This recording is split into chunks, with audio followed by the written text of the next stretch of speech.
नमस्कार. Secret tip Marathi चॅनलमध्ये तुमचं खूप खूप स्वागत आहे. आज मी तुम्हाला खूप साध्या आणि सोप्या पद्धतीनं पंजेरी म्हणजे श्रीकृष्णाचा प्रसाद जो आपल्याला मंदिरामध्ये पूर्ण मोठमोठ्या याच्यात भेटतो खायला, तो कसा बनवायचा तो सांगणार आहे.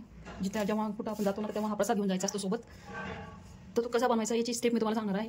जेव्हा तुम्ही हा प्रसाद करशाल ना तेव्हा हे सगळं प्रसाद असा ताटामध्ये किंवा अशा बाउलमध्ये सर्व केला ना तर मध्ये एक छोटंसं असं तुळशीचं असं हे ठेवून द्यायचं आहे. काय म्हणतात त्याला, थोडीशी पानं ठेवून द्यायची आहे. जे श्रीकृष्णाला खूप आवडतात, असा भोग श्रीकृष्णाला खूप आवडतं.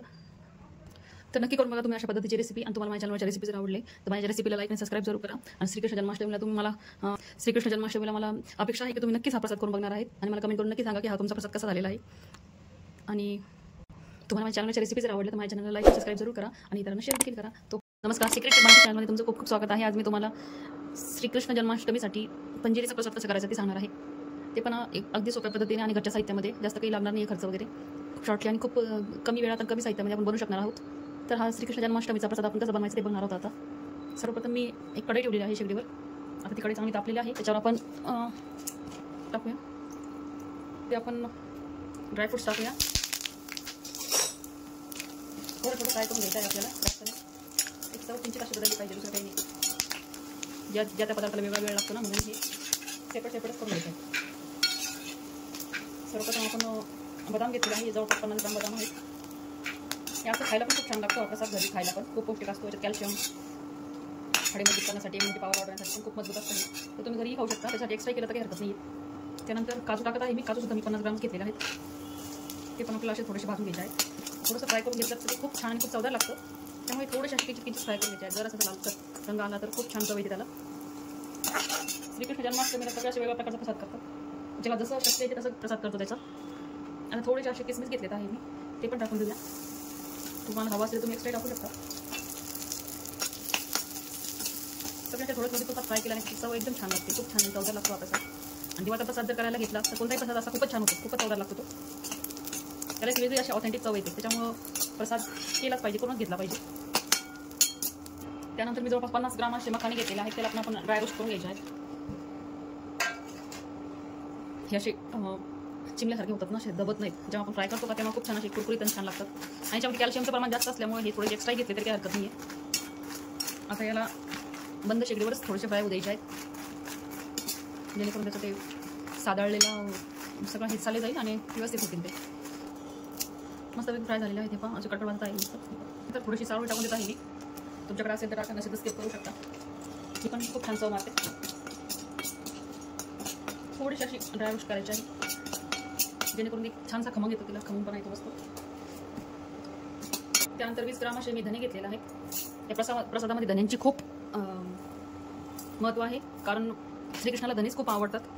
धन्याचाच प्रसाद लागतो त्याला, धन्याचाच भोग लागतो त्याला. त्याच्यामुळे धने आवर्जून टाकायचे आहेत. थोडेसे टाकले तरी चालतील, पण धन्यांचा फ्लेवर मस्त येतो याच्यामध्ये आणि धन्याचं महत्त्व पण आहे याच्यामध्ये खूप. हे पण ड्राय रोस्ट करून घ्यायचे आहेत आपल्याला. हे बाजूने उतरून घेते. धने उतरवल्यानंतर मी त्याच्यामध्ये थोडंसं तूप टाकलेलं आहे. तुपामध्ये आपण थोडंसं काही टाकणार आहोत.